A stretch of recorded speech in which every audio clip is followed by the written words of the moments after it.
जंगली शेरों ने मिलकर एक गधे का शिकार किया, लेकिन उनमें से एक शेर ने कहा, इसे मारो मत, मेरे पास इसको लेकर एक बेहतरीन योजना है। उस योजना के तहत शेरों ने गधे को अपने साथ रखा, उसकी देखभाल करके उसका विश्वास जीत लिया। फिर एक दिन उसे वापस गधों के समाज में भेज दिया।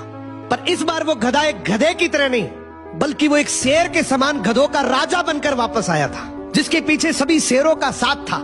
इसलिए बाकी सारे गधे इससे डरने लगे और उसके खिलाफ बोलने से कतराने लगे।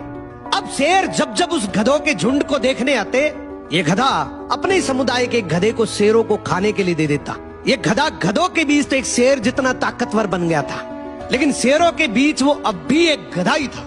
ये अपने जैसों पर तो राज करता था, लेकिन ये एक ऐसी ताकत से जुड़ा हुआ था जिससे वो बचकर भाग नहीं सकता था। इसने हजारों मासूम गधों की कुर्बानी दी, सिर्फ ये सोचकर कि इससे मैं और ज्यादा ताकतवर बन जाऊंगा। एक दिन ऐसा आया कि सभी गधों ने एकजुट होकर उसका विरोध किया और ये ठान लिया कि इस बार शेर जब भी शिकार करने के लिए आएंगे तो हम में से कोई नहीं जाएगा, चाहे उसका परिणाम कुछ भी हो। अगले दिन जब शेर आए तो ये गधा अकेला ही खड़ा था, इसके पास कोई दूसरा झुंड नहीं था। तो गधे ने शेरों से विनम्रता से कहा कि देखो साहब, मेरा खौफ अब खत्म हो गया, मेरी कोई बात नहीं मान रहा। तो शेरों ने डिसाइड किया कि चलो अब तू किसी काम का नहीं है तो तू ही साथ चल ले, आज का हमारा भोजन तू ही बनेगा। इस तरीके से आखिर में इस गधे का भी शिकार हो गया। हर समाज के अंदर एक ऐसा गधा जरूर होता है जो अपने लालच के लिए, अपनी ताकत बढ़ाने के लिए अपने ही समाज